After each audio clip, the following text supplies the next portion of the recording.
Buenos días. Antes que nada me presento, yo soy Elena Gasparri, soy secretaria del área de Ciencia, Tecnología e Innovación para el Desarrollo de la Universidad, de la que depende la Dirección de Vinculación Tecnológica, la Dirección de Innovación, la Dirección de Comunicación de la Ciencia y la Dirección de Promoción Científica. ¿Me estoy olvidando una? No, ninguna, por suerte. Bueno, la que nos compete, la que nos convoca hoy. La emprendedorismo y pyme. Pasa que como vinculación tecnológica y emprendedorismo y pyme trabajan de manera conjunta, las tengo asociadas. Gracias. Bueno, esas dos, la de emprendedorismo y pyme, el asesoramiento de emprendedorismo a pyme y la de vinculación tecnológica, son las dos direcciones que nos convocan hoy para darle continuidad a un proceso que venimos llevando desde la universidad, que bueno, muchos de ustedes conocen, que tiene que ver con transformar las formas en que la universidad decide vincularse con el sector productivo particularmente en el área de vinculación tecnológica, pero ver de qué manera la universidad se transforma a partir de que es necesario transformar los lazos que históricamente se venían dando. Todos aquellos, el otro día estaba dando una clase sobre vinculación y universidad y para eso había tenido algunas lecturas de Fernán Thomas, y decía que en realidad la tradición de las universidades nacionales en Argentina ha sido una tradición que él denomina vinculacionismo, pero que es fundamentalmente ofertista, ¿no? Es las universidades como instituciones autónomas producían conocimiento y luego lo ofertaban al sector productivo, en el mejor de los casos, o en la vinculación tecnológica, a los sectores menos favorecidos en la extensión universitaria, pero que siempre había sido pensada y estructurada, no solo las gestiones de la vinculación, sino también los conocimientos de manera autónoma y a puertas cerradas. Nosotros creemos que es necesario, que siempre fue necesario, pero que hoy más que nunca, transformar este proceso de ofertista en un proceso de diálogo. Y en eso tiene que, en ese devenir del diálogo necesario, es también necesario que las instituciones se transformen y transformen con eso sus capacidades, ¿no? Den curso a transformaciones administrativas, transformaciones reglamentarias, en eso estamos. A muchos de los que están acá hemos consultado para hacer reformas de ordenanza de vinculación tecnológica, reformas de ordenanza de proyectos de investigación y demás, que nos permitan también transformar la forma en que construimos el conocimiento. Sin lugar a dudas, si el vínculo cambia, también tiene que cambiar la forma en que construimos conocimiento, que a criterio de esta gestión tiene que estar basada en aquellos diálogos que puedan construir esa relación. Bueno, me toca también la parte formal de agradecer principalmente a Pedro Ferracini, que es el decano de la facultad que nos alberga, y que en realidad no ha sido solamente porque tienen este salón hermoso en el que podemos estar, la decisión de hacer esta capacitación que en otras oportunidades hemos hecho virtualmente o en otras facultades, en esta facultad, sino porque bueno, alberga dos carreras de diseño muy importantes, conjuntamente con la carrera de diseño textil que está en humanidades.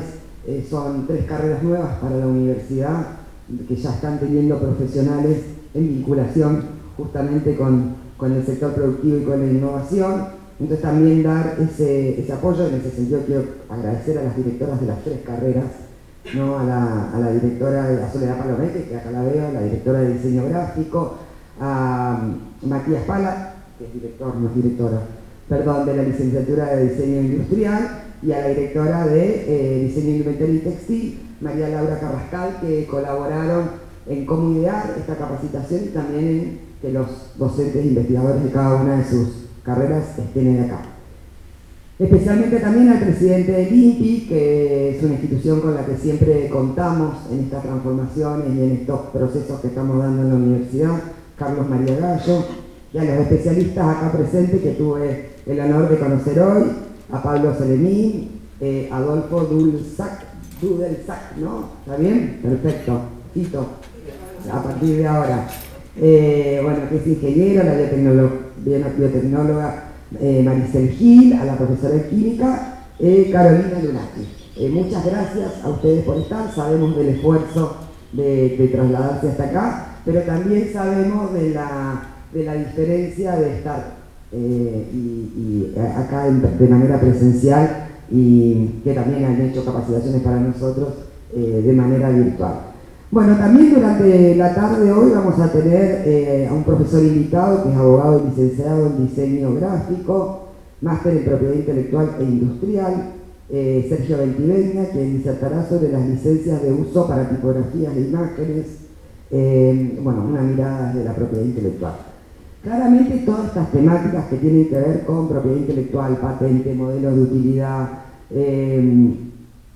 diseños industriales y demás, y de qué manera poder registrar, preservar, para al mismo tiempo compartir esos conocimientos que se producen en la universidad, son esenciales en este proceso que queremos profundizar, que comentaba anteriormente, pero también son una falencia que tenemos nosotros al interior de la universidad, que es necesario que revirtamos, y bueno, en una serie de acciones que estamos desarrollando en ese sentido se inserta esta capacitación. Por eso quería volver a agradecerles que estén acá.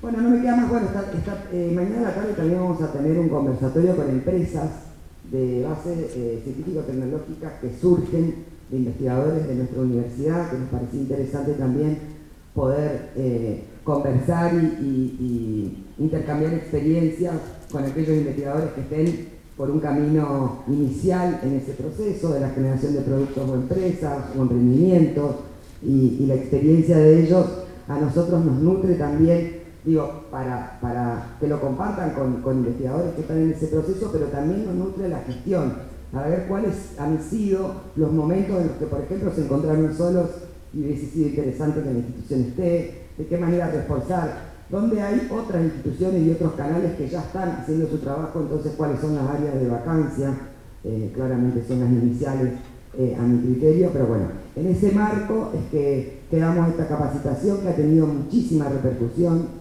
Es una capacitación larga, así que vamos a estar 2 días de mucho tiempo. Muchos investigadores también manifestaron la imposibilidad en esta época de exámenes más de estar toda esa cantidad de horas, pero sí va a ir fluyendo gente durante todas las jornadas, y esperamos que sea el puntapié de un trabajo que continuemos. No un puntapié con el INPI, porque ya venimos trabajando hace tiempo, pero sí que tenemos. Y déjenme la chiquitita, que es agradecerle específicamente a la Dirección de Vinculación Tecnológica, que está a cargo de Marisol González, que en este momento nos está representando en un congreso en Buenos Aires, y Adrián Insky, que es el que machaca, diría yo, insistentemente, todos los que lo conocemos sabemos de qué estoy hablando, para que estas cosas sucedan, y sabemos también que es la manera en que hay que hacerlo para que sucedan. Así que los dejo un ratito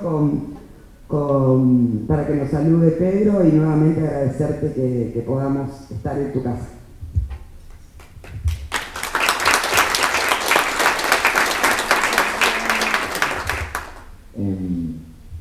Bienvenidos y bienvenidas, y muchas gracias por estar acá, colegas del INPI, muchas gracias por ponerse a disposición de la universidad y la facultad, gracias al equipo de gestión. Tati mencionó a todos y cada uno y cada una, así que no voy a redundar específicamente.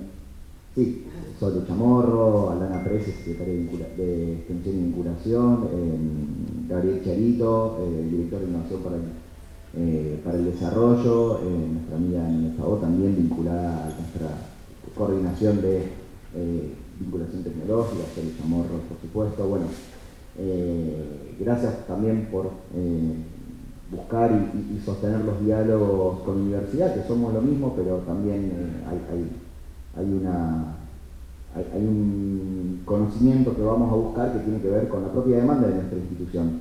Y también por eso creo oportuno, no solamente por el Zoom, que siempre está bien presentado por nuestro equipo no docente y por todos nuestros trabajadores de universidad, sino que también hay una demanda específica que en la apertura de las nuevas carreras, que ya no son tan nuevas, ya estamos por cumplir el 4º año el año que viene de gráfico industrial, ya tiene graduados y graduadas, muchas acá sentadas entre nosotros, así que agradezco mucho la presencia de ellas acá. Es para nosotros muy importante que nuestra comunidad abrace estas iniciativas, sobre todo porque hay una vacancia muy grande en el vínculo con el sector productivo y la defensa de los derechos de autoría, de propiedad, y en esas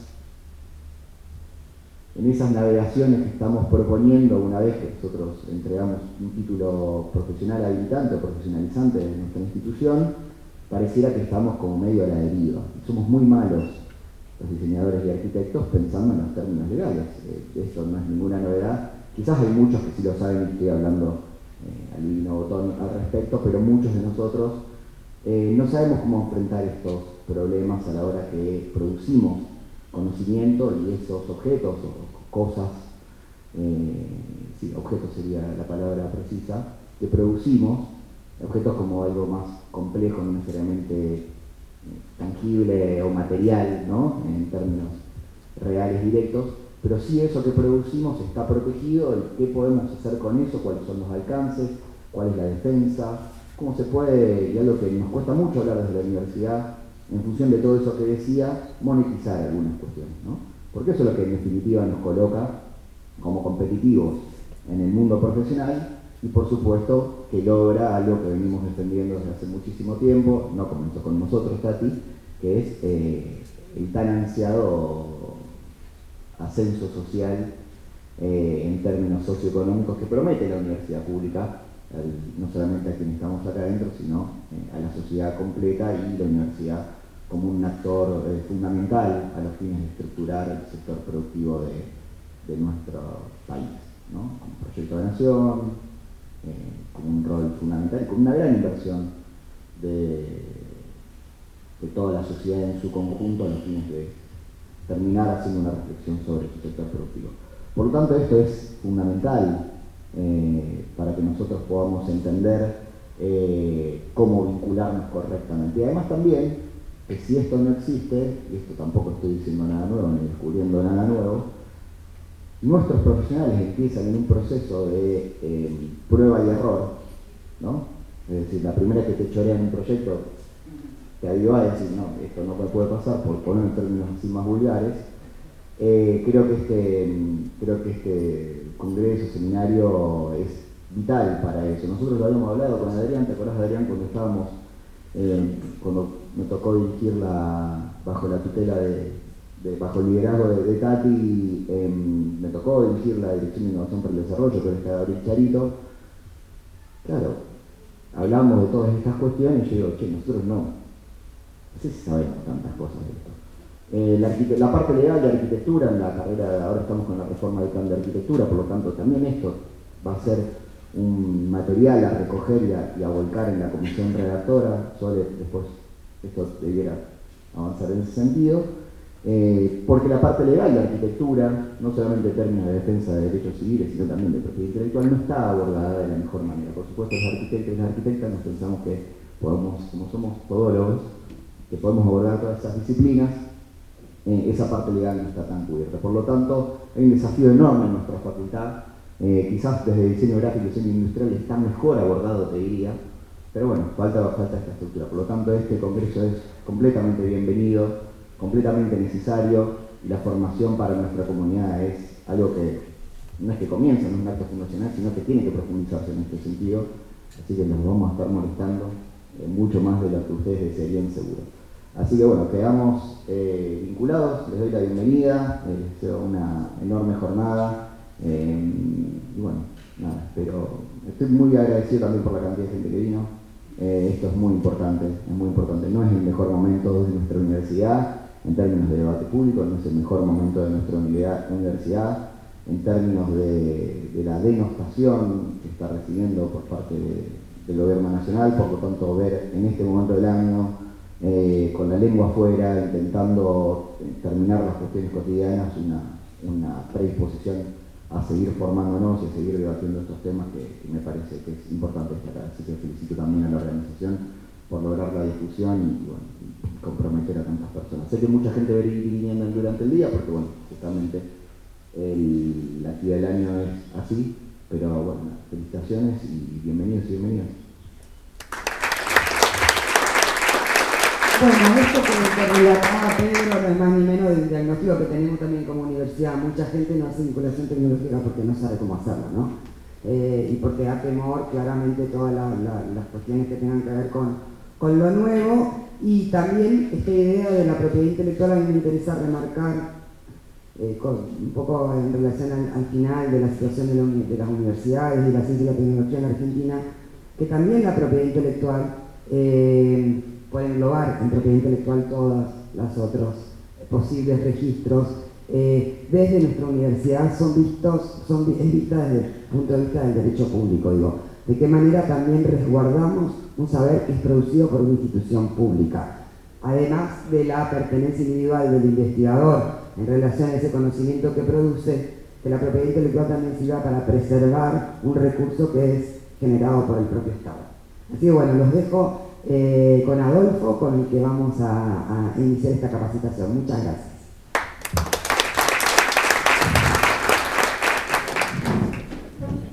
Buen día a todos. Bueno, antes que nada, hacer extensivo el agradecimiento a la universidad por esta invitación. Como bien dijeron, me parece importante esta vinculación. ¿Me subo acá o no? No sé, sentar no me voy a sentar. Bueno, antes que nada agradecer a las autoridades de la facultad, de la universidad, a Adrián por toda esta gestión que hizo, que siempre está atento a los pequeños detalles. Gracias a Adrián, después de varias veces que hemos venido, bueno, ya nos conocemos mucho. Y bueno, la idea un poco es aprovechar, bueno, antes que nada me voy a presentar, Adolfo Dudelsack, soy ingeniero químico, magíster en propiedad intelectual y ahora hace años estoy como jefe de departamento de estudios fondo técnico. O sea, dentro de los examinadores de patentes hay dos departamentos, uno de química orgánica, biotecnología, que es Marcelo, que vamos a presentar, y farmacia, y todo lo demás está en mi departamento, lo que se lo ocurra, así lo dividimos. Y bueno, hace años que estoy en el INPI, 24 años, que entré cuando tenía 10 años, así que ya tengo bastante. Y me acompaña, bueno, Maricel Gil, que es biotecnóloga, es jefa de la División de Biotecnología de la Administración Nacional de Patentes, también con mucha experiencia. Carolina Donati, que ella es del área química del Departamento de Información Tecnológica, donde hacen las búsquedas y asisten a los solicitantes. Y Pablo Selemín, que es arquitecto, un poco del palo que están muchos acá, y es jefe de la división ya no cambiaron tanto el nombre, electromecánica, cambiamos cada vez el nombre, y que tiene todo a cargo, toda la parte específicamente del modelo de utilidad, y tiene mucho que ver con esto que vamos a empezar también a ver ahora de los diseños, los proyectos, así que también va a ser de mucha utilidad. Pero bueno, como decía, la idea es que esto sea on demand, a demanda. Vamos a dar una introducción, vamos a dar conceptos básicos para que ustedes más o menos sepan dónde están parados, tanto del área general, como voy a dar yo, del área de patentes, los modelos, del área de marcas, pero después vamos a ver cuál es el perfil de todos, nos vamos a ver si algunos, y la idea de las tardes son estos talleres que van a ser más prácticos. Algunos pueden tener un proyecto y quieren saber qué hago con esto, qué posibilidades tengo, algunos no, quieren saber el día de mañana que tengan qué pueden hacer y qué no. Esta es un poco la idea que yo le decía a Adrián, aprovechar todos los días para hacer algo práctico y que nos lleve una idea concreta y no dar algo académico, ¿no? Que está muy bueno, pero es como uno dice, ¿no? Si uno aprende a andar en bicicleta y deja de andar, al segundo día después se termina olvidando. Entonces, bueno, la idea es esa, que tengamos esa práctica como para que salgamos de acá con algo más sólido. Bien, yo después voy a decir lo mío. La idea es que sea muy interactivo. Si ustedes me hacen preguntas, yo les voy a hacer preguntas a ustedes. Entonces la idea es que sea algo bastante interactivo y que sea entretenido, ¿no? No que me vean a mí y escuchen, porque eso sí que no se los recomiendo muy bueno. Pero bueno, fíjense cómo arrancamos. ¿Alguno tiene alguna pregunta, algo? ¿Alguna cuestionamiento? ¿Algún grito, insulto o algo? Bien. Fíjense cómo arrancamos acá. La propiedad intelectual, ¿no? Y dice, todo comienza con una idea. ¿Qué cosa es esto, no? Todo comienza con una idea. Pero mantengan esta frase porque vamos a volver a ella en poco tiempo. ¿Esto cómo se pasa? Así pasa. Bien. Para atrás, no me spoileen. Entonces, cuando uno empieza a explicar todo esto de la propiedad intelectual, uno dice, bueno, ¿cómo explico esto? ¿Qué es la propiedad intelectual? Entonces, me imaginé que yo cuando hoy me levanté a la mañana, ¿no? Gracias al invento de Levin Hutchins en 1787, ahí me desperté, un poco con modorra, y inmediatamente de la mesita de luz usé el invento que Thomas Edison inventó hace un tiempo bastante grande. Inmediatamente bajé a la cocina, abrí la heladera, de acuerdo al invento de John Perkins. Después elegí uno de mis cafés favoritos, con distintas marcas, preparé mi café, me senté en mi cómodo sillón que seguramente fue registrado como modelo industrial. Mientras tanto, leía mi libro de ese momento, por el cual seguramente Dan Brown ha recibido bastante plata en concepto de derecho a autor. Creo. Mientras yo antes decía en la radio, ya no está más en la radio, sino en Spotify, aparecía la Negra Sosa cantando uno de sus temas, por el cual seguramente Mercedes ha recibido bastante también dinero en su momento por concepto de derecho de intérprete. Y me reservaba tomar mi bebida favorita, por el cual Coca-Cola hasta el día de hoy no ha registrado su fórmula y la mantiene como secreto industrial. ¿Para qué hablo todo esto? Bueno, hablo para que sepamos que la propiedad intelectual está mucho más cerca de lo que uno imagina. En todo lo que tenemos, todo lo que nos rodea es propiedad intelectual. Desde los instrumentos que nos manejan, desde este micrófono, desde este puntero, de los apuntes que tenemos, todo tiene que ver con propiedad intelectual.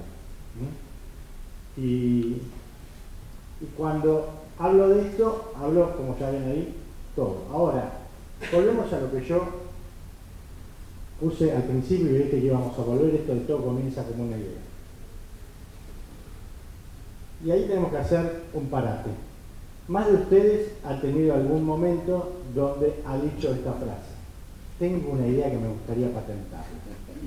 ¿Sí o no? O tengo esta idea que me gustaría de alguna manera sacar plata. Bueno, antes de eso yo les digo, si ustedes, yo les pregunto, tengo la idea de un joven mago que pelea en un mundo imaginario contra un ser malvado que me persigue y que trato de combatirlo hasta destruirlo. ¿Ustedes a qué se imaginan?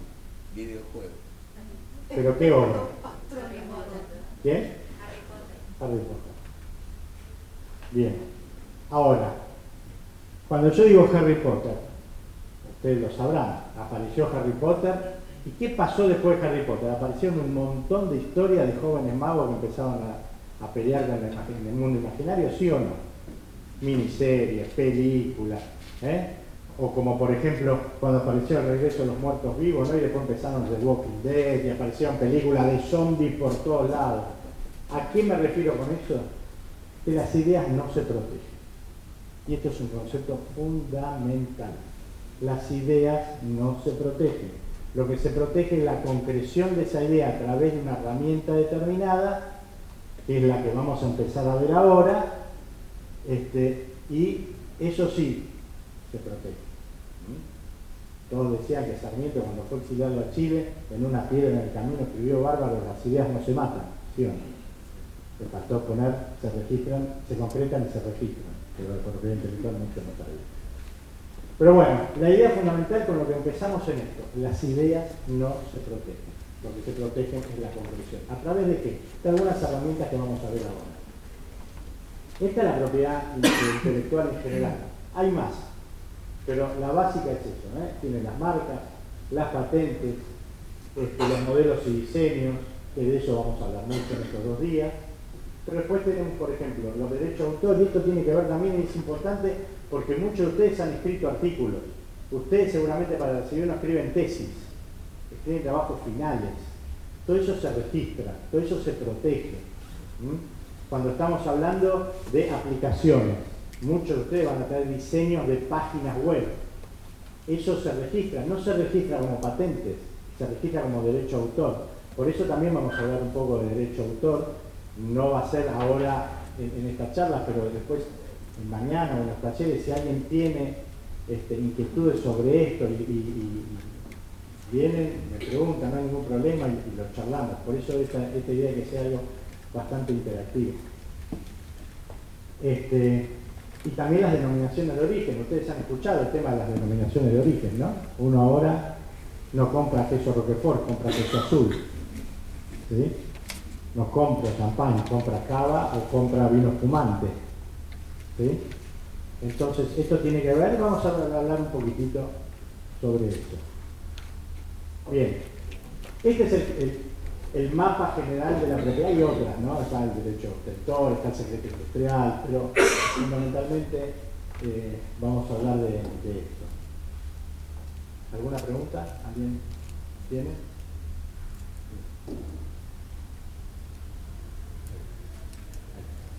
Vamos a ver algunos conceptos muy básicos ahora de cada una de las herramientas, porque después vamos a profundizar en cada una de ellas. Derecho de autor.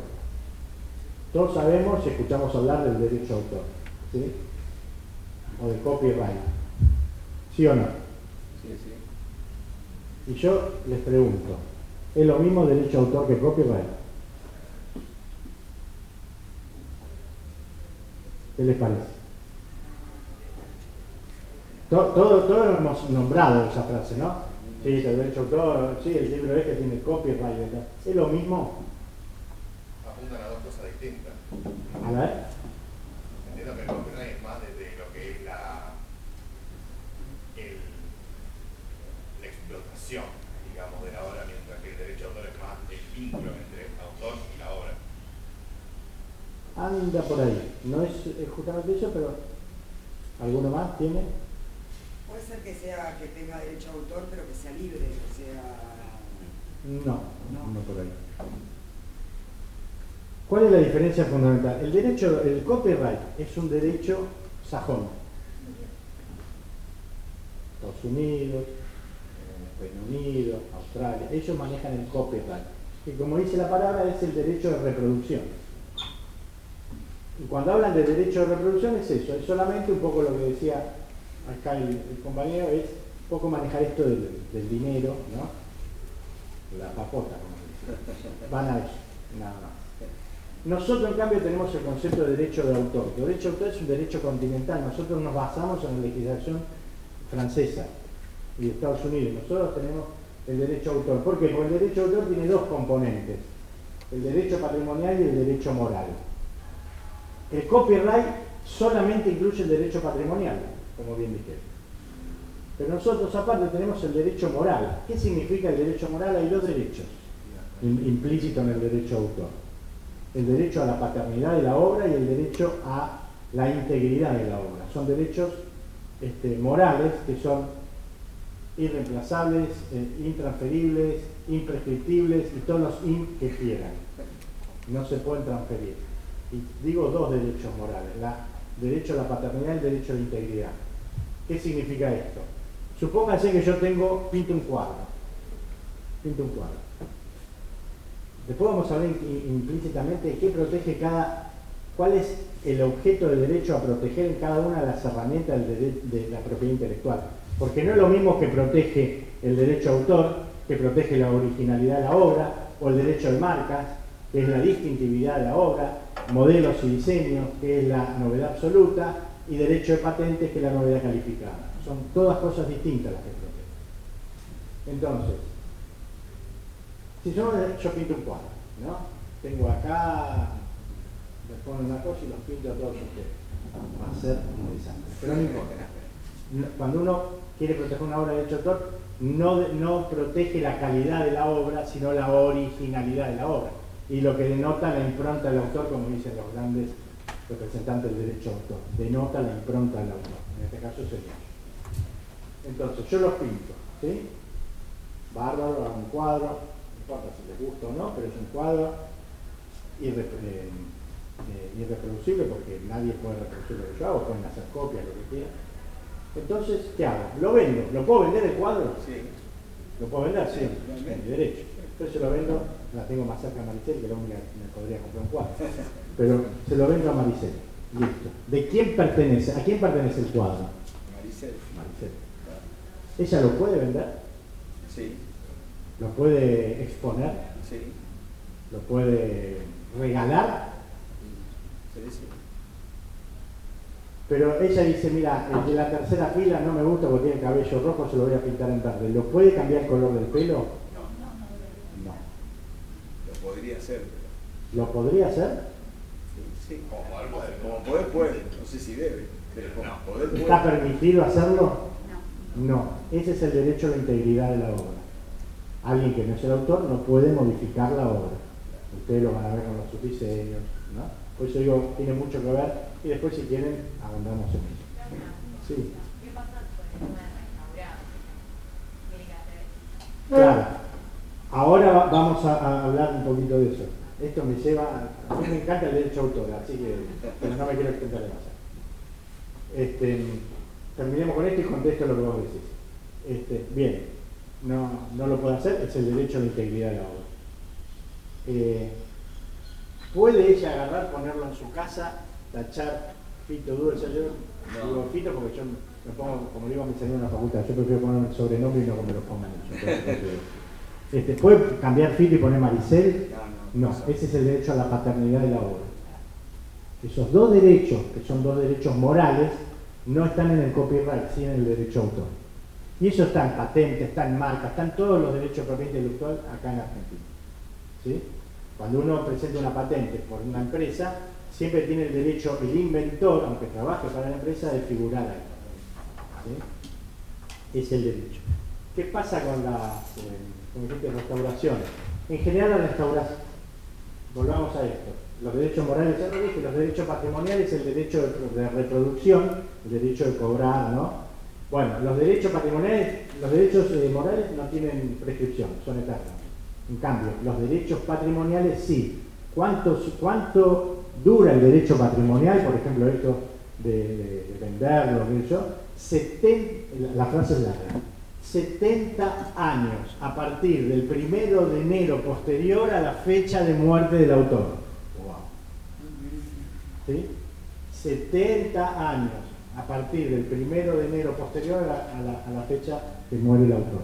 Ese es el derecho. Cuando hacemos restauraciones, en general son obras muy viejas, ya no hay derechos patrimoniales. Entonces cualquiera puede hacer una reunión. ¿Quién administra esos derechos patrimoniales una vez que... Yo, por ejemplo, agarro y digo, mirá el libro que escribí, un tipo que pelea con molino de viento y tiene un ayudante, ahí, me pasé con este libro, ¿no? Y tengo una novia que se llama Dulcinea, estoy robando una obra. Ahora, ¿quién me va a venir a reclamar? ¿Cervantes? No. Bueno, cuando prescriben esos derechos, ¿quién, por lo menos en Argentina, quién gestiona esos derechos? El Fondo Nacional de las Artes. Entonces, siempre el Fondo Nacional de las Artes es el que tiene que dar la autorización para una restauración. Es lo mismo que una adaptación. No vamos a hablar de derecho de autor, porque si no nos podemos hablar. Pero para hacer una adaptación es libre, pero tiene que tener la autorización del titular, ¿no? Yo quiero cambiar la música. Bueno, después si quieren vamos a hablar, no me quiero extender mucho. Pero bueno, esta es la diferencia entre el derecho de autor y el copyright. ¿Sí? Bien. Las marcas. Después Carolina va a hablar extensamente de marcas.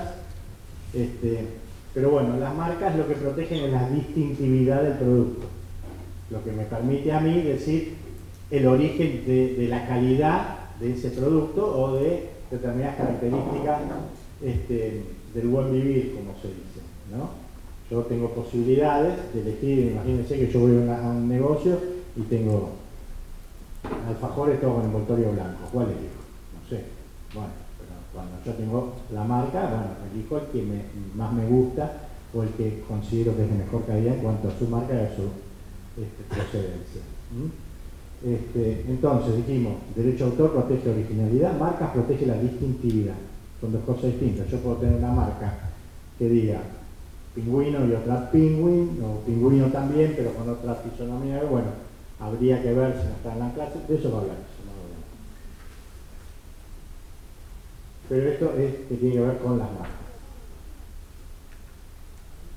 Bueno, los signos registrables, esto es paso rápido, palabras de fantasía, palabras con significado, dibujos, emblemas, monogramas, todo eso, ¿no? Grabados, estampados y sellos, imágenes, combinaciones de colores, envases envoltorios, letras y números, combinaciones de letras y números. Esto lo paso rápido porque van a ver con más distancia, inclusive hasta frases publicitarias, el sabor del encuentro y varias cosas más. Los relieves. Y después, sí. Perdón, tengo una pregunta que me quedó del tema anterior. En el tema de los 70 años, si no se cumplió el plazo y se está deteriorando la obra, ¿no hay un deber de conservarla? Si tenés la autorización de... El tipo ya se te murió, pero sus sucesores o sus causavientes, como se dice, a veces hablo de términos legales, pero mucho no entiendo. De sus causavientes, ¿no? Ahí sí tenés que pedir autorización porque todavía está protegido el derecho patrimonial. Inclusive hubo casos, hubo juicios que llevó inclusive a la Corte Suprema de obras que se han querido eliminar, un caso famoso el de la Iglesia Ortodoxa Rusa de San Telmo, donde había una pintura de la Última Cena, hicieron una reforma y la taparon. Y la pintora reclamó eso y le tuvieron que pagar, porque tuvieron que cortar una parte de la pared.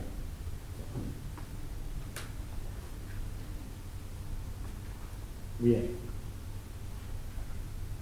como ustedes ven, ¿no? Esto también, ¿no? A través de las marcas, ¿no? Los tres, ¿no? Famosos, o sea, la vestimenta de los negocios. Todo esto tiene, cuando uno compra una franquicia, ¿no? Se tiene que adecuar a todo esto está protegido. Y por último, los modelos y diseños industriales, que tiene que ver con la calidad de ornamentación, tiene que ver solamente con la,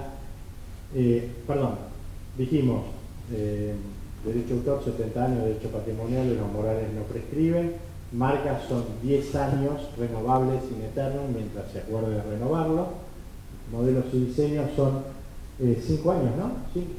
5 y 10. 5 más 5 más 5. Ahí prescriben. Y tiene que ver con la parte ornamental, no la parte ni estructural ni la parte de aplicación. Pueden ser diseños, que es en 2 dimensiones, o modelos, que es en 3 dimensiones. De eso va a hablar en extenso Carolina, así que mucho no me voy a meter. Y las denominaciones de origen, bueno, ya todas las conocemos. Esto tiene que ver, hay dos cosas, una es denominación de origen y otro es de indicación geográfica. La denominación de origen no solamente tiene que ver con la indicación geográfica, sino con una determinada calidad de producto, de cuestiones climatológicas, de producción, un montón de cosas. Existen en el mundo varias que son conocidas, por ejemplo el tequila, de Jalisco. Igual como me dijo un mexicano una vez en un evento en Costa Rica, me dijo, ¿dónde conseguís más el tequila trucho? En Jalisco. Pero bueno, tienen una etiqueta que le ponen, el tema del champán en Francia, o Roquefort, y nosotros también tenemos lo nuestro, ¿no? El vino de San Rafael, el salame candilero, de Colonia Carolla, tenemos varios. Pero bueno, esto tiene que ver con esto, y si después si quieren hacer más preguntas sobre eso, obviamente estamos otro día para hablar de eso. ¿Preguntas? Porque ahora nos metemos en el submundo de las patentes. Cuando hablamos de patentes, hablamos de patentes y modelos de utilidad, y lo primero que preguntamos es lo mismo una patente o una invención. Si yo, por ejemplo, invento este dispositivo en mi casa, en el fondo de mi casa, mi tallercito, ¿no? Lo patento, lo invento en función de todos mis conocimientos, lo invento. Y por ejemplo, Ramiro, acá, amigo, él en su fondo de su casa también inventa el mismo dispositivo, el mismo. Él no sabe que yo estoy trabajando en eso y yo no sé que él está trabajando. Y obviamente es un invento. Lo mío, ¿puedo decir que lo inventé yo? ¿Sí o no? Sí. Y lo que hizo Ramiro en su taller, ¿también puedo decir que él lo inventó? Sí. Sí, porque nadie conocía. Después, ¿los dos vamos a poder tener una patente de invención por este invento? No. No. El primero que llega gana. Bueno, nosotros tenemos el concepto de primero en solicitar. ¿Sí? Si el INPI está en Buenos Aires, yo lo soné a él porque yo soy de Santa Fe y que llevo primero. Así que yo voy a ser titular de la patente y digo, bueno, es así la cosa. Pero yo voy a tener el primero en solicitar la solicitud. Después vamos a los detalles, todo eso, todas las cuestiones más técnicas y legales. Pero lo importante es que no es lo mismo la invención que la patente. La patente es un documento técnico jurídico que me da a mí un derecho de exclusividad del producto. Esto tiene que ver con el famoso protocolo de la reina Ana en su momento, que daba a los artesanos un derecho, como un pago extra por esos inventos que hacían. Y de ahí viene todo el derecho de patentes y después se empieza a aplicar hasta que se internacionaliza a fines del siglo XIX con el Convenio de París, que vamos a hablar después más detenidamente. Inclusive hasta hay una cuestión de nomenclatura jurídica. Nosotros, cuando una patente no cumple algunos requisitos después de que ha sido conseguida, podemos declarar la nulidad de una patente. Después vamos a hablar de eso. Podemos declarar la nulidad de una patente a través de un juicio. ¿Sí? En cambio, en los países sajones, ellos no hablan de nulidad, sino hablan de, y ahora me olvidé la palabra,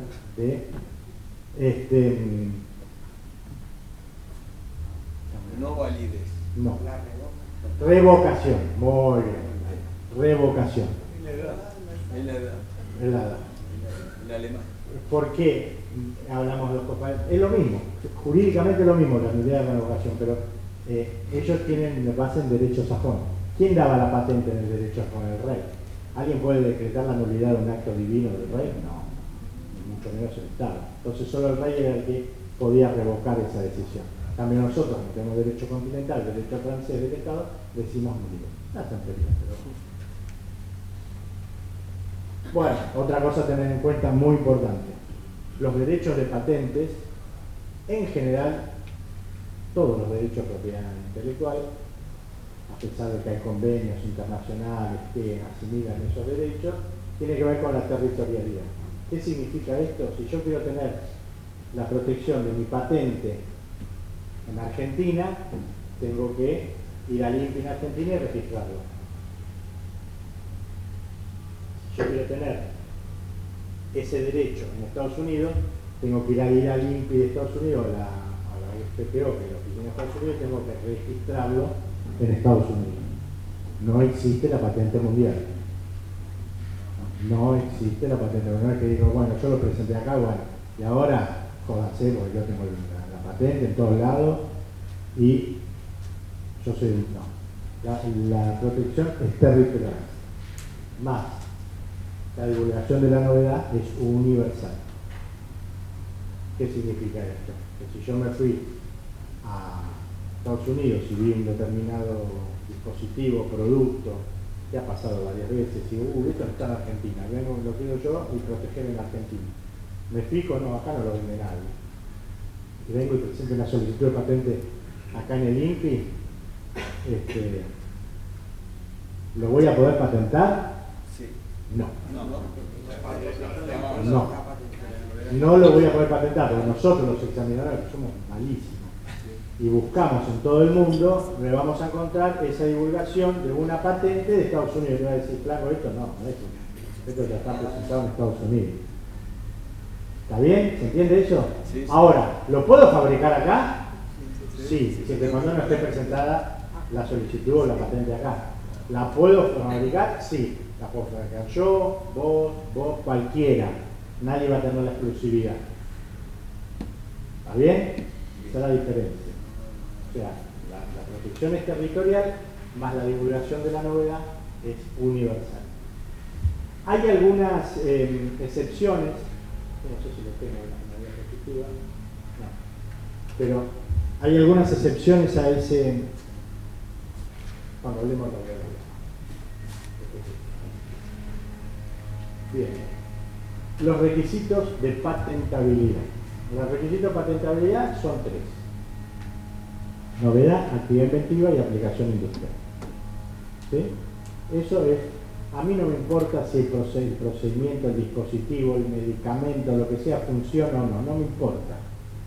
Yo no hago calidad o como examinador de patentes, ¿no? Yo no hago eso. Yo lo que hago es determinar si es novedoso, pero vamos a ver qué significa ser novedoso, si es inventivo, veremos qué significa ser inventivo, y si tiene aplicación industrial. Si cumple esos tres requisitos, yo le concedo la patente. Después, si yo digo que yo tengo un medicamento que es antidepresivo, pero cuando lo tomo produce una diarrea terrible, no es un problema mío, será un problema del animal. Yo lo que le digo es: este antidepresivo es novedoso, es inventivo, listo, se lo concedo. Después que se arreglen con otros instancias. Entonces, los requisitos es la novedad, que es el primer requisito. ¿Qué significa la novedad? No me acuerdo que está en otra vez. ¿Qué requisito es la novedad? Que lo que yo presento como solicitud de patente a la fecha de presentación de la solicitud de patente no haya sido concedido, mejor dicho, no haya sido divulgado antes de esa fecha en ningún país del mundo o en ningún lugar que yo pueda acceder a esa información. ¿Sí? Si yo busco hoy a través de internet, a través de un montón de herramientas, busco desde el documento de patente, obviamente, busco y encuentro que eso de alguna manera ya fue divulgado antes de mi fecha de presentación de la solicitud, no tiene novedad. Si no fue divulgado, tiene novedad. ¿Hasta ahí está claro? Digamos, hasta ahí no hay mucho secreto. No fue divulgado, antes tiene novedad. Fue divulgado, no tiene novedad. Y yo dije que, voy a la actividad inventiva, porque yo dije, ¿se acuerdan? Al principio dije que las patentes protegen la novedad calificada. ¿Qué es la novedad calificada? La combinación entre novedad y actividad inventiva. ¿Qué es la actividad inventiva? Aparentemente lo mismo, pero no es lo mismo. Por ejemplo, si yo, vuelvo al ejemplo que di al principio, yo me levanto a la mañana, ¿no? Y tengo, claro, más modernizado, más que el reloj que presenté. Tengo mi radio reloj despertador, que suena a las 6 de la mañana, yo apago el radio reloj despertador y ya prendo mi velador y ahí me incorporo. Y ahí me agarro un rato de creatividad. Entonces agarro el radio reloj despertador, agarro el velador, le pongo Poxipol y lo pego. Y dije, inventé el radio reloj despertador velador. ¡Wow! Y entusiasmado, digo, me visto, y me voy a limpiar y digo, vengo a presentar mi nuevo invento, mi radio reloj despertador velador. Lo presento todo, que después va a hablar Pablo bastante más de cómo se presenta. Y cuando me estudian, van a buscar antecedentes y el examinador va a encontrar un montón de radios relojes por un lado y veladores por el otro. Pero no encuentra un radio reloj despertador velador. No lo encuentra, tal como está. Entonces el examinador se pregunta, y ustedes me van a responder, ¿el radio reloj despertador velador respecto al radio reloj del velador es novedoso? Sí. Sí. ¿Es inventivo? No, ¿Por qué? porque ya estaban inventados los dos por separado. Porque la combinación de los dos conducen a un resultado previsible. El radio reloj sigue siendo radio reloj y el velador sigue siendo velador. ¿sí? La combinación nos genera, como decimos nosotros, un efecto técnico diferencial, ¿no? Simplemente la combinación obvia de dos elementos con un resultado que es previsible. ¿Está bien? Entonces no tiene actividad inventiva, no tiene mérito inventivo. ¿Quién determina si un dispositivo o lo que sea tiene mérito inventivo? El examinador de patentes.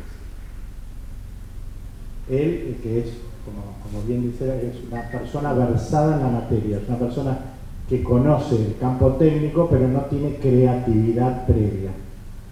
Somos idiotas inteligentes nosotros los examinadores, ¿sí? Conocemos el campo técnico pero no tenemos creatividad. O sea, ¿por qué? Porque nuestra creatividad es post-invento, o sea, cuando nosotros vemos el invento. Nosotros tenemos que estudiarlo como que el invento no haya existido, ¿sí? Entonces, el examinador es el que determina si eso tiene o no actividad inventiva. Después, seguramente Pablo hablará más de eso, o cuando veamos más la práctica de patente lo vamos a ver. Y aplicación industrial es solamente eso. Tiene que ver con el concepto de reproducibilidad. Cuando yo creo que hay muchos del área de arquitectura. Hay gente que proviene de otras áreas de ciencia, por ejemplo, acá. Bueno, eso después lo vamos a ver en el taller. Más que nada vamos a ver qué tiene que ver con esta reproducibilidad y todo, cuando dividamos los talleres, que va a explicarlo también Marisa. Pero bueno, la aplicación industrial tiene que ver con esto, ¿no? Que sea reproducible en la industria, ¿no? Y que sea aplicable a cualquier campo de la técnica. Y así como la ley de patentes nos habla de qué podemos proteger, también nos dice que no podemos proteger. Cuando decimos que no podemos proteger, tenemos las exclusiones, lo vamos a dar también como una introducción. Y después, seguramente, en los talleres vamos a profundizar. Estas son las exclusiones. Tenemos dos artículos de exclusiones. El artículo 6 en nuestra ley y el artículo 7. El artículo 6 es lo que a priori para la ley no es considerado invención. Y el artículo 7 dice que aunque algo sea novedoso, inventivo y aplicable industrialmente, yo como Estado me arrogo el derecho a no darte la patente. Son dos cosas distintas. Esto está basado en la vieja ley de la Convención Europea de Patentes, que fue modificada, y cuando veamos exclusiones a la tarde en algunos de los talleres vamos a ver que eso fue modificado. Pero no importa, nosotros tenemos esta vieja redacción. Y así, vamos a ver algunos. Por ejemplo, ¿por qué les parece que los descubrimientos, no son para la ley invenciones patentables? ¿Por qué les parece? ¿Por qué? Bien, eso es una buena razón, y hay otra. Esa es una de las principales, sí. Sí, tal cual, o sea, ¿qué pasó? No sé, un mineral. Ya estaba, yo lo descubrí, no lo inventé. ¿Sí? Y acompañado de eso que ya estaba, otra cosa, porque el artículo 4 de nuestra ley dice que serán protegibles a través de la figura, patente, invención, todas las creaciones humanas que convierten materia en energía. Igual es cuestionable esa definición, pero tomémonos la primera parte. Creación humana. ¿Nosotros creamos ese mineral? No. ¿Creamos la luna? No. A pesar de que hay un tipo en Norteamérica que vende terrenos en la luna. ¿No? Igual creo que ya llegó a la Corte Suprema, pero no son creaciones mías, y aparte ya estaban. Entonces los descubrimientos no son protegibles. A pesar de que nuestra Constitución Nacional, ustedes saben que nosotros tenemos, inclusive a través de la reforma del 94, hay abogados, saben más que todos nosotros, nosotros tenemos una estructura piramidal, ¿no? Jerárquica de nuestra Constitución. Primero está la Constitución, después están las leyes, después están las disposiciones, los reglamentos, y a la altura de la Constitución están los convenios internacionales. ¿Sí? Entonces, y nuestra Constitución Nacional, en su artículo 17, dice que serán propiedad del autor, inventor, las creaciones y los descubrimientos.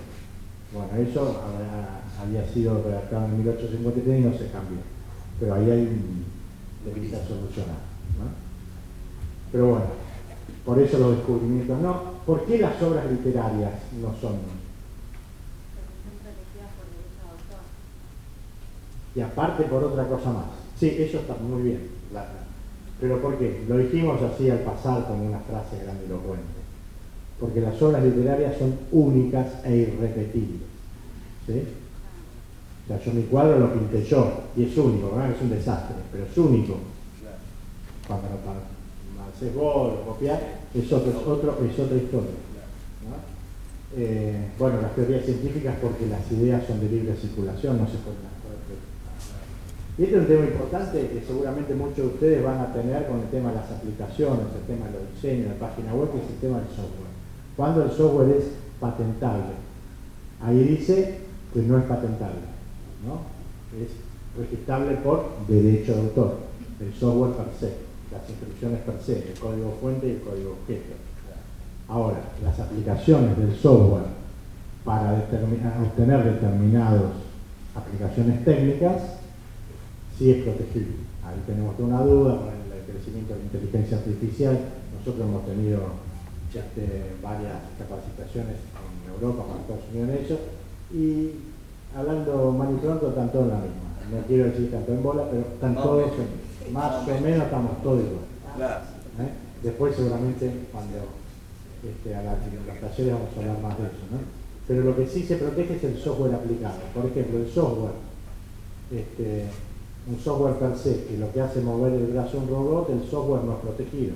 El software que hace como resultado final, mueve el brazo del robot, eso de alguna manera sí es protegido. El algoritmo per se no es protegible, el algoritmo aplicado con un derecho resultante sí es protegido. Pero lo vamos a ver en profundidad después. Simplemente se lo menciono. Bueno, después los métodos de tratamiento quirúrgico y terapéutico, este es un punto importante, aparte me gusta, ¿por qué no es protegible? Porque nosotros usamos el viejo criterio de la Oficina Europea que decía que no tienen aplicación industrial, porque los métodos de tratamiento quirúrgico y de diagnóstico no tienen aplicación industrial. ¿Qué significa eso? Que no son reproducibles. ¿Sí? Por ejemplo, yo voy y me saco sangre sin ningún problema. Va Carolina, saca sangre, se desmaya, se le rompe una vena, y que yo puede pasar. No son reproducibles. O hacemos algo. No es reproducible. Aparte, como decían los japoneses en su momento, para justificar esto, decían que yo para producir un acero no necesito pedir la autorización a la chapa. En cambio, para sacarme sangre a mí, necesito autorización mía para que me saquen sangre. Un criterio ya obsoleto. ¿Qué pasó? Esto, lo que decían los europeos, bueno, esto es una ficción jurídica para justificar el por qué no. ¿Por qué en general no se protegen los métodos de tratamiento quirúrgico, terapéutico y de diagnóstico? Hay una razón mucho más importante que la tontería que yo dije. ¿Qué les parece que es? Con la salud humana. Y entonces, sí, tiene que ver con lo que decía Adrián, con la salud. Ética. No tanto ética. Está por encima de cualquier norma, cualquier ley. Claro, porque fíjense, si yo, por ejemplo, Favaloro, ¿no? Él inventó el bypass. Supónganse que lo hubiese patentado. Cada tipo que va a operarse por bypass de urgencia, el médico tendría que estar viendo si viola un derecho de patente. Hasta que se enteró, el tipo se le murió. Entonces, lo que intenta la ley es proteger un derecho superior, que es el derecho a la vida, por sobre el derecho a la propiedad. Ese es el derecho fundamental.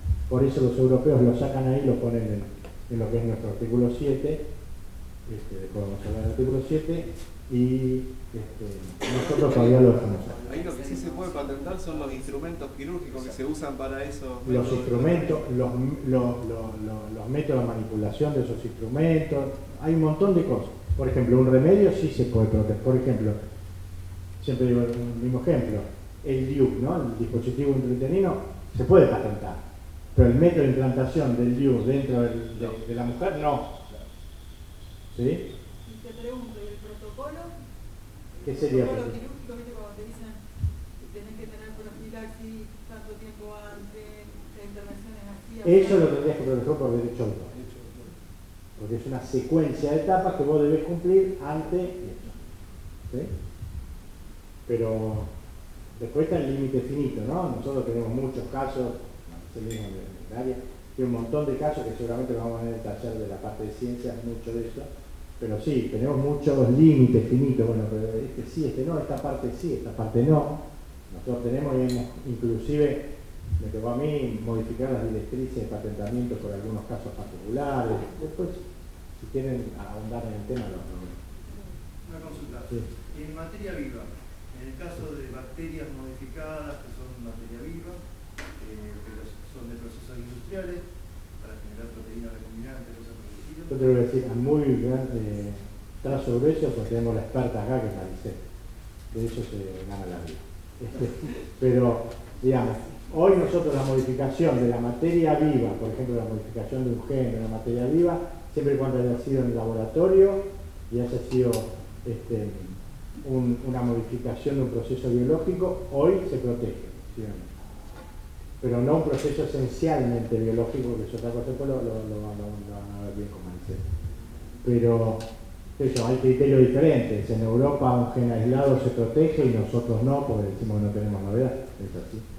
Bueno, lo estoy metiendo. Pero bueno, en general la materia viva modificada se puede proteger. Obviamente sí también el procedimiento. Después, claro, después está la resolución, un montón de cosas que son propias nuestras que nosotros siempre tenemos que meter cosas. Pero bueno, fíjense. Después, esta juxtaposición, bueno, esta es arriba está mal redactado. La juxtaposición de dimensiones conocidas, tendría que haber un punto acá. ¿Y por qué dice o mezcla de productos? Yo siempre hago hincapié en esto. No es lo mismo una juxtaposición que una combinación. ¿Ustedes lo ven así o no? Una combinación es cuando los dos o más elementos tienen interacción. Una juxtaposición no tiene interacción.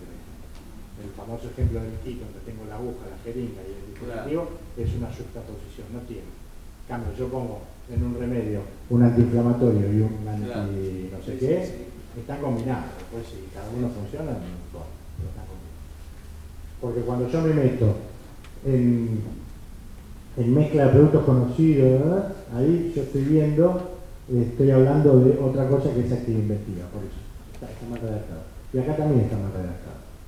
Esta exclusión, materia viva, toda clase de materia viva y sustancias preexistentes en la naturaleza. No sé quién me contaba que le había dado una charla hace unos meses en el ITBA y estaba escuchando, porque vino a participar, después tenía que hablar de Norma Félix, que fue el que inventó toda esta historia, del LIMP y todo, en la época de ME.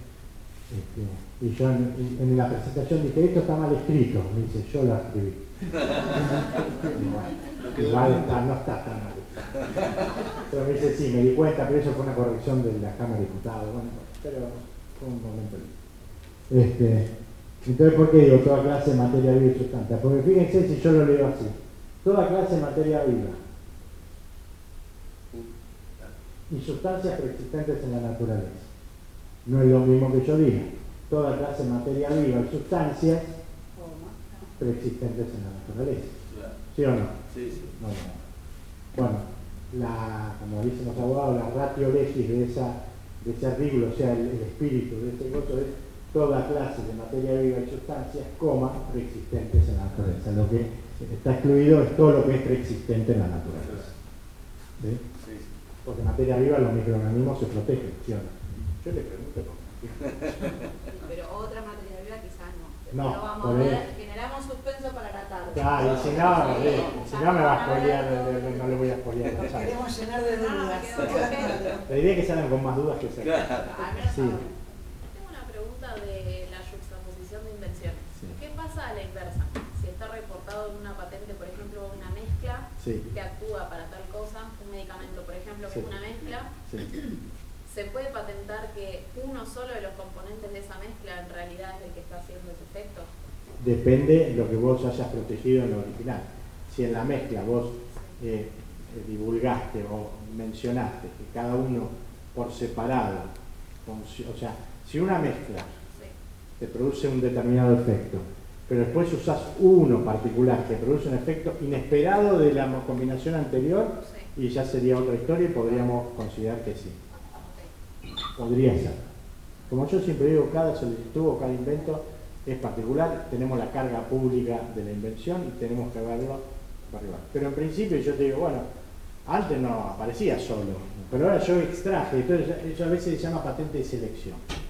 Yo saqué alguna cosa esa y dije, bueno, solo funciona de otra manera completamente distinta e inesperada de lo que funcionaba ahí. Bueno, podría ser. ¿Sí? Bien. Y creo que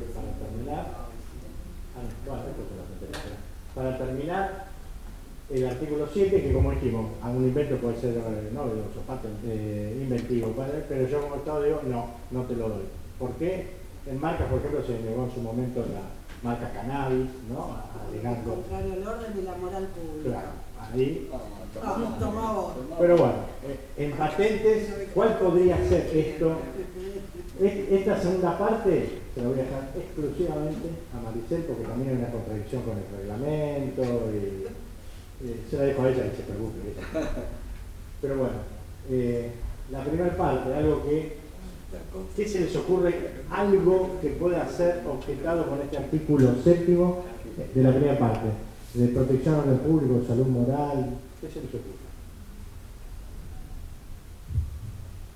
Que preserve la salud pública, la moral o el orden público.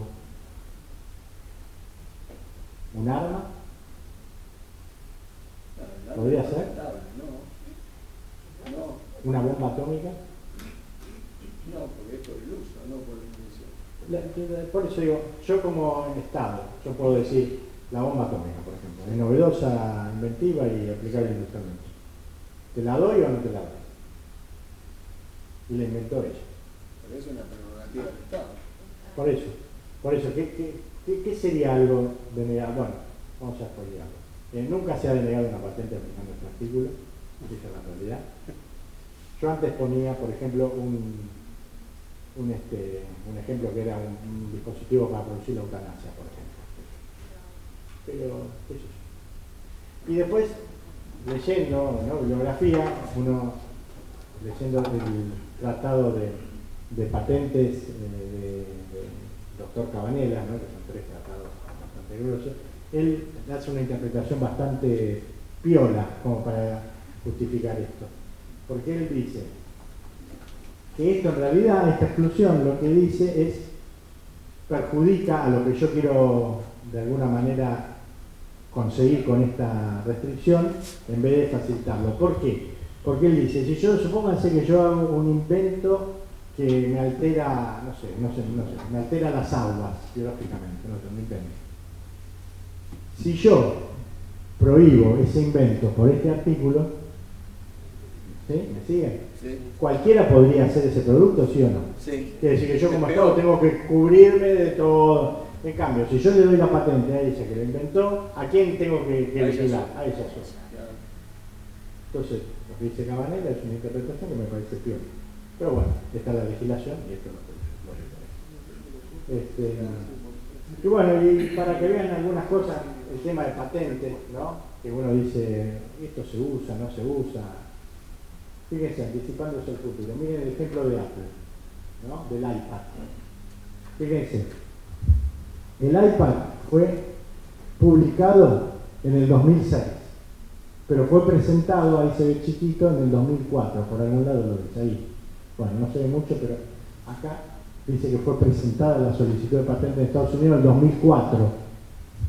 Ahora, ¿cuándo lo saca Apple? Lo saca en el 2010. Fíjense todo el periodo anterior, donde fue investigado, después llegaron a la presentación de la solicitud, después se la presentaron la solicitud, después se la concedieron y la divulgación pública del invento fue bastante más tarde. Y ahí te hago una pregunta. Volviendo al ejemplo de Ramiro. Habíamos quedado que el que primero presenta la solicitud es el primero que debería tener. Suponete que yo le hago una trabada y todo y meto una solicitud que sé que le faltan un montón de cosas, pero no la presenté primero. Sí. Él la presentó completa 2 días después. ¿Quién tiene el papel? Porque yo voy y digo, no, si hay que modificar, agregar, lo hago después, pero presenté primero. No. ¿Por qué no? No. ¿Por qué no? Son malísimos. ¿Por qué no? Hay otra cosa que después podemos ver cuando vemos patente, que es el artículo 19 del reglamento de la ley de patentes. No es el artículo 19 de la ley, sino del reglamento de la ley, que dice que vos no podés ampliar lo originalmente divulgado en tu presentación original.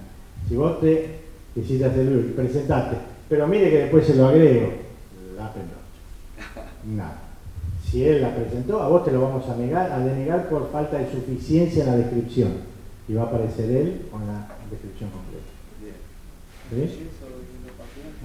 Hay que robarle la creación a Ramiro. Hay mucho.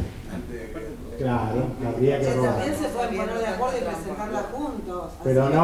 Así este país no avanza. No se puede hacer porque Ramiro se fue con la mujer de él y no se puede.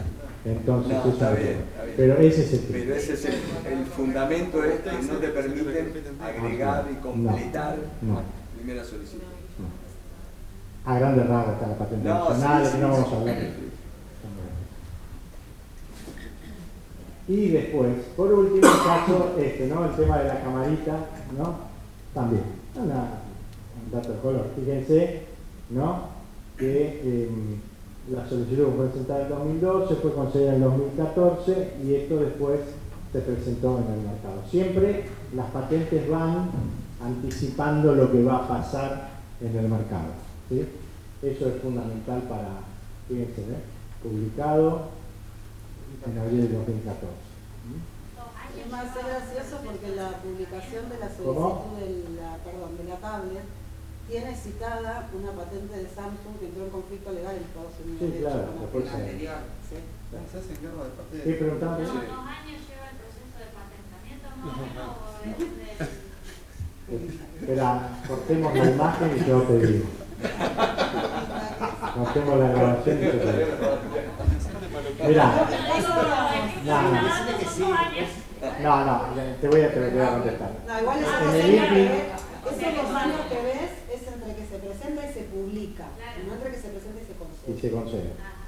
Pero, ojo, claro. Pero para que sepan, es una buena pregunta al tema, digamos, el proceso de patente tiene una cantidad de años que lleva su trámite y depende, generalmente en todos los países pasa lo mismo, pero hay campos de la TENIA donde las patentes se conceden más rápidamente. Nosotros, por ejemplo, en el departamento nuestro no porque somos mejores, sino porque tenemos menos restricciones que el área química, biotecnológica y farmacéutica. Nuestras solicitudes de patente tardan entre 3-4 años, 3-4 años en salir. En cambio, en el área de biotecnología, Maricel está viendo de 2019 de 2016. Un poquito más, ¿por qué ponemos? Pero también tiene que ver con la restricción, la legislación y todo eso. Pero eso pasa en todas las... En Brasil, por ejemplo, tiene mucho atraso, no en la parte de farmacia, sino en la parte electrónica. La parte electrónica tiene un atraso terrible, cosa que nosotros no. Por eso pasa en todos los países. Con el avance de la tecnología, como que capaz que ya te queda obsoleto. Y sí. Eso es lo que tiene que evaluar si tiene sentido patentar. Y depende obviamente del campo de la técnica. Sí, pero mientras tanto tienen una expectativa. Tienes un derecho a la expectativa. Y mientras tanto, si hay algún competidor que se está metiendo en un ámbito que no le corresponde, vos tenés una solicitud que está esperando ser estudiada, podés advertirle, yo tengo un derecho en espera. Que eso es condicionante, es vinculante, no. Eso no, pero no es menor que diga, mirá que yo tengo uno que no puede salir. Mañana te conceden la solicitud, las acciones legales las podés tirar para atrás. Claro. O sea, no solamente a partir de tu fecha de concesión. Depende de qué abordo. No, bueno, estamos entrando en un terreno. Depende de por ejemplo, España tiene una protección provisional que nosotros no tenemos. Estudio jurídico, acá hay gente que tramita solicitud en muchos lados, tiene mucha experiencia y hay lugares que sí las tienen, hay lugares que no, nosotros no la tenemos. Y como dijo Maricel, nosotros tenemos un derecho en expectativa. No tenemos ningún derecho hasta que nos conceda la patente. Después vendrá toda la pelea legal. Sí. Igualmente, como un dato para agregar, que en ese derecho de expectativa que nace y que te permite ampliamente entrar en un terreno de licencias, de comercializaciones y de avanzar sobre lo que es ese derecho de expectativa. No es que uno puede explotarla comercialmente a partir de que después el INPI te otorga el título. No, claro. Mientras tanto, muchísimas de las patentes que fueron licenciadas, que la universidad, junto con CONICET, se licencian, todavía no fueron concedidas.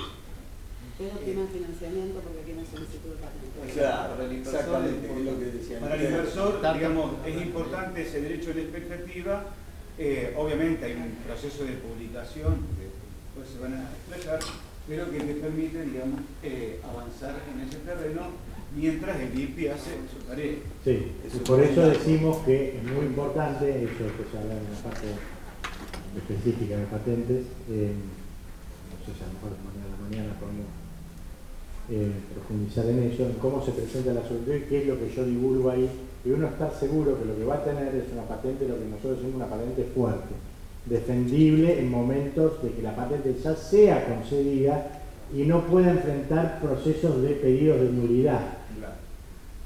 Porque una cosa es que una patente sea declarada nula y otro caso es que una patente caduque por falta de mantenimiento de las anualidades. Porque cuando una patente caduca, por ejemplo, porque no pagó las anualidades, el derecho termina a partir de esa fecha. Cuando yo declaro una patente nula,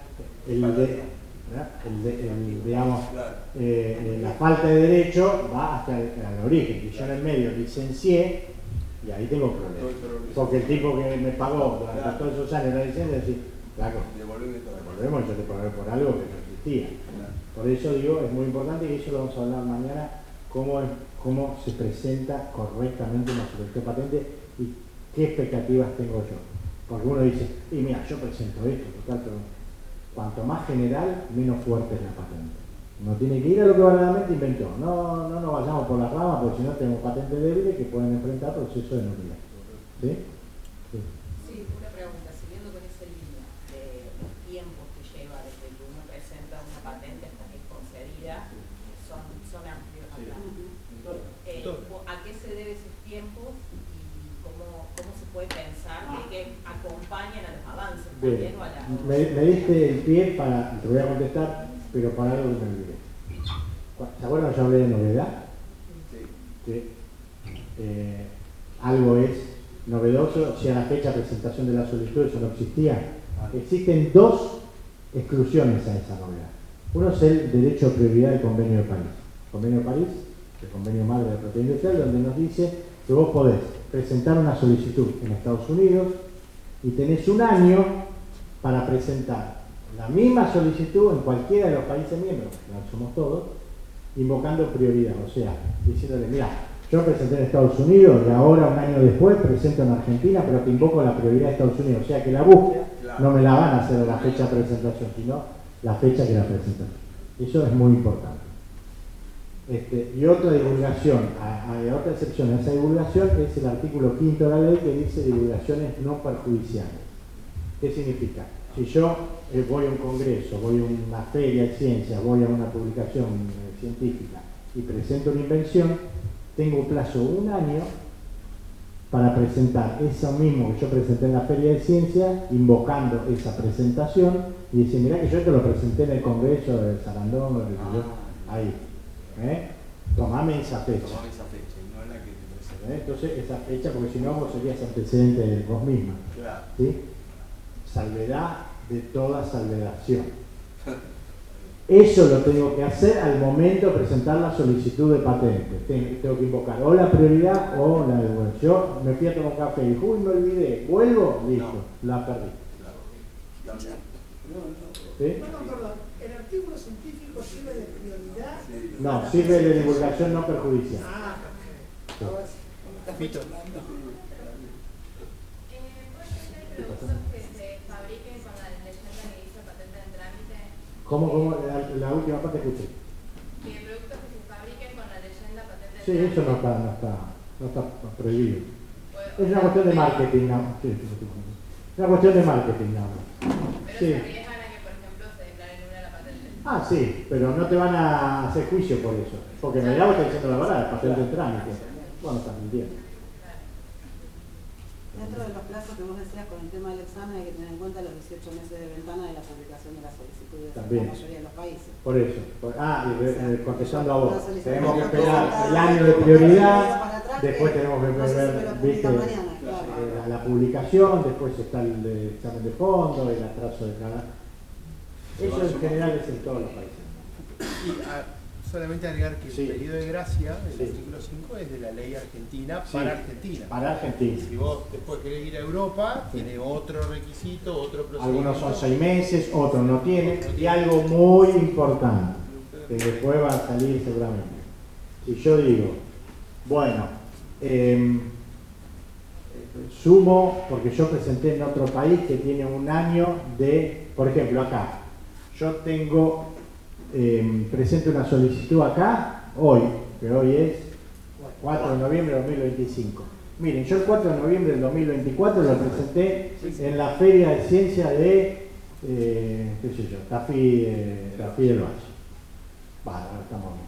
Pero después quiero ir a Estados Unidos y digo, mira, yo te vengo a invocar prioridad de la fecha de hoy, ¿no? Hasta el 4 de noviembre de 2026 te invoco fecha, pero en realidad yo estoy invocando fecha del año pasado. ¿Eso se puede hacer? No se puede hacer. ¿Por qué? Porque nada puede exceder París, y París es un año. Siempre es un año, por más que es así. Hay que tener mucho cuidado en eso. Van a decir, mira, yo usé esta, después vengo acá y uso la otra y me corre, me voy corriendo. Y eso, les vuelvo a decir que es así, porque fue una demanda que se le hicieron al INPI por denegar solicitudes así. Tuvimos dictamen desfavorable en primera instancia, dictamen favorable en segunda instancia y la Corte falló dándole la razón al INPI. O sea que nada puede exceder París. Eso es para todos los proyectos que ustedes tengan. No se olviden, cada uno de nosotros vamos a insistir en esto. Cuando tienen un proyecto, lo primero que tienen que hacer, Adrián y su equipo tienen que ir, verlo a él, a ver cómo lo protejo, no dejen pasar los tiempos, no divulguen, no manden información que no sea confidencial a posibles inversores. Siempre la protección está primero. Después, si sale, no sale, si el proyecto, siempre cuídense la fecha. Eso es muy, muy importante. Después eso no vuelve atrás. La recuperación de la novedad no es nunca posible. Una vez que se divulgó, se divulgó. ¿Está bien? Bien. ¿Preguntas? No, tengo una duda, bueno, tengo la Facultad Agraria, y el tema es que lo que tiene que ver con las variedades yo trabajo en soja, acá en Argentina no se pueden patentar, o sea, la variedad en las plantas. Sí, la variedad que hay un poco lo puedes patentar. ¿No? Variedades vegetales por patentes no se protegen, se protegen claro. Biopop. Claro. En realidad en Estados Unidos sí, hay un programa que se llama Utility Patent, claro, que se pueden patentar. Entonces acá lo que nosotros el problema que por ahí tenemos es que nosotros trabajamos por ahí con empresas, con semilleros, y son semilleros que además tienen una proyección no solamente nacional, sino también internacional. Entonces siempre lo que nos pasa es y una cuestión que tenemos acá en Argentina es que el tema de la ley de semillas, que no se paga la semilla en Argentina en soja, hace que en realidad el negocio no esté acá, sino que el negocio está en Brasil, en Estados Unidos, en Uruguay, en Paraguay. Entonces lo que termina pasando es que nosotros por ahí, por una de nuestras posiciones, que quedamos desprotegidos, porque en realidad es como que hay que tener una lucha de que esto que nosotros estamos generando se pueda inscribir en otros países para que nosotros podamos tener también un beneficio desde ese lugar. Sí, pero para calmar la ansiedad, Maricel, una persona que te va a contestar todo eso. Pero de eso toca que sea respetuoso de igual uno, perdón. Sí, perdón. Pero uno podría iniciar el trámite en Argentina, tomar como prioridad, hacer el trámite y después salir a los mercados que quiera salir, o al revés, pero siempre yo digo iniciar por Argentina por el tema del costo y la universidad. Vos podés iniciar por acá el trámite y después te vas a Uruguay o te vas a Brasil, o si querés presentar la patente de planta en Estados Unidos, haces la presentación de la variedad no importa por dónde empieces, vos podrías empezar por un lado. Si el negocio está afuera, bueno, se va, como decía Fito, la patente, los derechos son territoriales, vaya a hacer el registro en esos territorios, ¿sí? Para iniciar la negociación con un semillero que alcance ese registro. Aparte vos ten en cuenta que si venía a Argentina te la deriva porque dices que no es materia patentable. A Estados Unidos no importa cuánto registro que hacemos. Porque su ley es su ley. Nosotros habíamos empezado a averiguar, pero el tema es el costo. Bueno, ese es otro tema. Aparte tengamos en cuenta que cuando nosotros dijimos que la protección territorial es así, más el trámite, hay alternativas.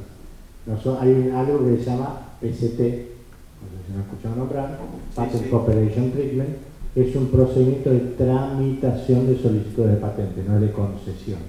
Argentina no está adherido al PCT, no está adherido.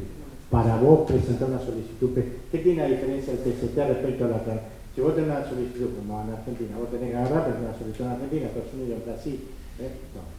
A través del PCT vos presentás en un país que esté adherido al PCT, presentás una solicitud e impacta en donde vos digas, pero en general en todos los países que son miembros del PCT. Pero después, para proteger en la instancia final, tengo que decir, bueno, ya está, ya me hizo un análisis de fondo, análisis preliminar, la búsqueda, todo, ahora quiero la protección en Estados Unidos, vas a tener que pagar la tasa en Estados Unidos, pero ya el trámite ya fue hecho a nivel global, ¿sí?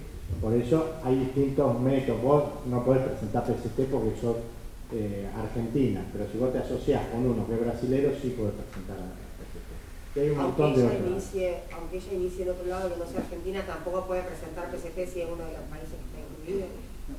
Sí, vos podés presentar, o sea, si vos, a ver si vos presentaste PCT, sos Argentina y te asociaste con un italiano, vos podés presentar. No, pero no se asocia, pero hace la presentación en Brasil. Si vos sos Argentina no te aceptan. Si vos presentaste como Argentina no te van a aceptar porque tenés que ser país miembro. No te lo van a aceptar. Hay figuras, está la sociedad de la después pasen por adelante. Hay formas. No, si tenés, digamos, dentro del equipo alguien algunos países que tengan el Tratado de Cooperación de Patentes se puede aprovechar. Que Argentina pertenece. Sí, eso se puede. Pero bueno, lo importante es que ustedes sepan que el PCT es un sistema de tramitación y no de concesión. ¿Está bien? Eso es lo que uno tiene que entender. Pero bueno, ya les vuelvo a decir, hay cosas que después, si quieren, lo vamos profundizando. Esto es a modo de introducción. No le quiero sacar más tiempo a Pablo, estamos de aquí. Así que bueno. Ahí terminamos la primera presentación y las preguntas van a seguir. Así que muchas gracias.